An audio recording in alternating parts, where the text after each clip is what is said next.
first 8 or so days, 8, 9 days been at fall camp been like for you?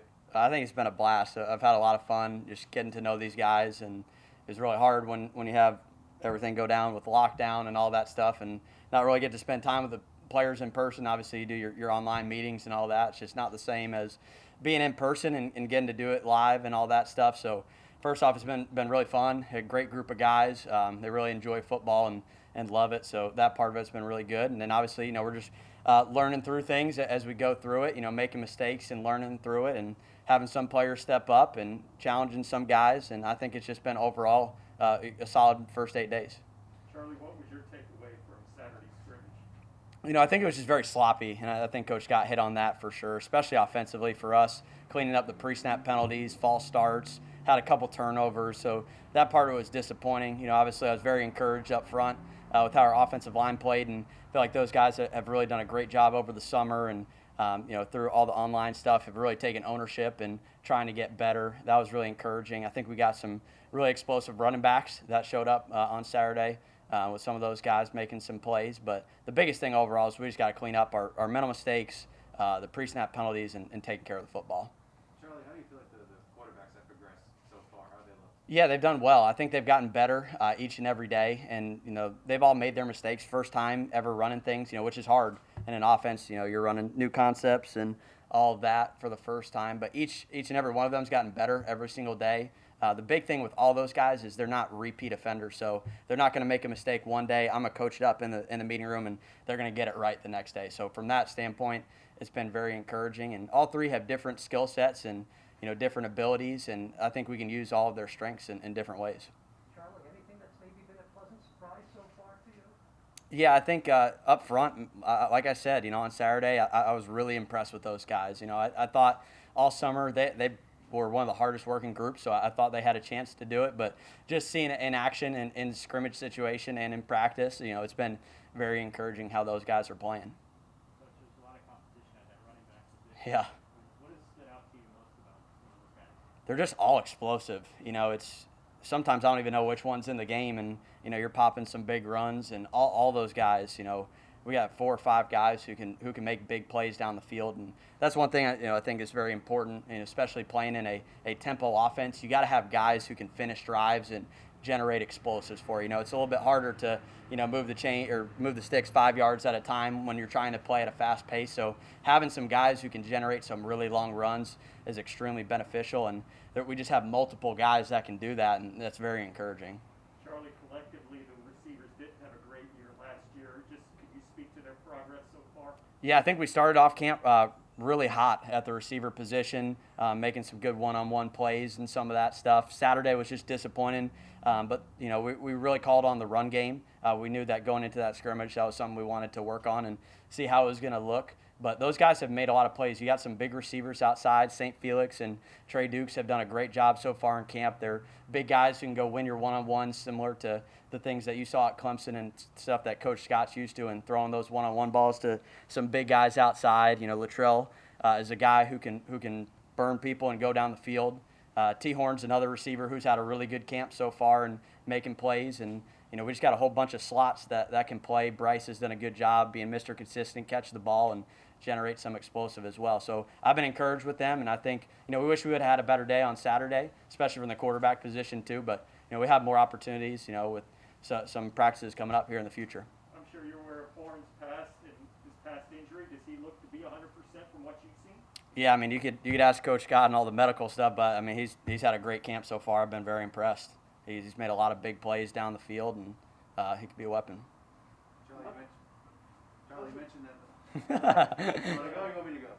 You go. All right. You mentioned that each quarterback kind of brings something different to the table. Yeah. What stands out to you about Cade Ford? Yeah, Cade is a guy that he's one of the smartest quarterbacks that I've worked with. He can tell you what all 22 players are supposed to do on a play, offense, defense, all that stuff. So he can really use that ability to his advantage, and he can make every throw. He's got great arm talent. He's got good tight release. Confident in where he's going with the football. So I would say that's the biggest thing that stuck out about him is just his knowledge and knowing where to go and recognizing defense. When you look at the offensive line and kind of, they gave up the 6th most sacks in the country last year. Is it hard trying to get that group going again, or are they just fired up to prove people I think that they've been really fired up. Like I said, I think it started in the summer workouts when we started coming back. Brad Cecil is a guy who I think he's really took that group and had a lot of pride about it and getting it right and making sure to have a great season this year. And those guys have just worked really, really hard, been really committed. And our offensive line coach, Coach Mo, has done a tremendous job with those guys and, getting them to believe in their technique and what they're doing and really get them going. A lot of credit to him.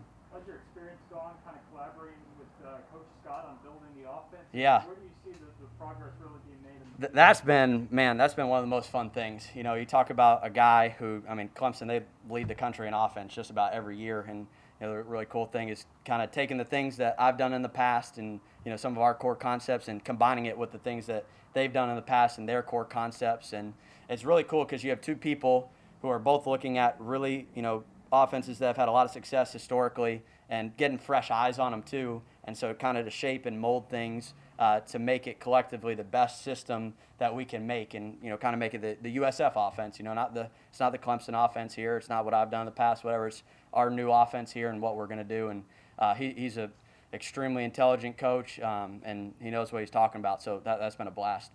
Charlie, Noah brings a lot of veteran experience in that quarterback position. What has stood out to you most about him? First off, his leadership ability. For a guy that came in super late, he's come in here, and the guys I think look up to him as one of the leaders, on the team and on the offense. He's done a great job of, showing that he's going to work hard. He's going to do everything the right way. He's going to practice the right way, be a competitor, and I think that's really proven to a lot of guys that he's got it in him. And he's got a lot of ability as a runner and a passer. He's a true dual threat guy, so that's very fun. He can be very creative with that. But more than anything, I've just been impressed by his temperament and how he's come into the room and how he's come into the team and advanced. You mentioned Noah as a runner. Is he somebody that, if he's not under center, could be utilized elsewhere in the offense? We'll see. I'll let Coach Scott talk about all the personnel decisions and all that stuff. But right now, he's doing a great job for us in the quarterback room. You mentioned working with Coach Scott, combining your philosophy. Mm-hmm. He's obviously been a co-OC. Has he been in your ear a little bit more as head coach, or is he stepping back and letting you do everything there? We've definitely, I think it's been a good mix of, letting us do what we do, but at the same time, we've spent a lot of time together, especially, I don't know about you guys, we had a lot of time during the lockdown and all that stuff. So that was a great time for Coach Scott and I to kind of combine our heads and get things going. So it's been really fun. I love talking football with him, love him being around, whether it's watching tape with him, going over installs with him, whatever it may be. That part of it's been really fun. There's not a lot of schools that bring in both an offensive and a defensive coordinator from the same school like Florida Atlantic. Coach, did that help the transition a little bit, having both an offensive and defensive coordinator that have been together for the last couple of years? I definitely think it helps. Coach Spencer and I feel like work really well together. We make sure to communicate on, whatever it may be. Hey, I'm installing this, you're installing that. Want to make sure to give each other different looks and things that they want to see, of things that they'll see in the season. I think that's definitely helped. And also just from a team standpoint, I believe in what we do on defense, and I believe in Coach Spencer, and I've made sure to communicate that to our offensive players. Like, this guy's a great coach, and he's going to do great things for us. I think having that, helps with the team chemistry. And there's other coaches on the defensive staff that came from FAU as well. So I think it just helps for building our chemistry as a staff. Charlie, do you have a playbook? Do you operate out of a playbook? Yeah, we have a playbook. How much of it have you been able to install so far? I think we knew, with everything going on, you didn't want to throw, I was at FAU for 2 years, by the end, when we were playing that bowl game against SMU, you could have thrown anything at those guys. They'd run it a million times. So, they had like 6 installs by that time, plus in 2017, the system was basically the same thing. Coming in here, you get one fall camp and you're playing a season. So we definitely wanted to make sure that we made things as simple as possible for our guys. So definitely not the whole playbook's in. We definitely got a good bit of it, but we just want to make sure that our guys can play fast and not be thinking too much out there.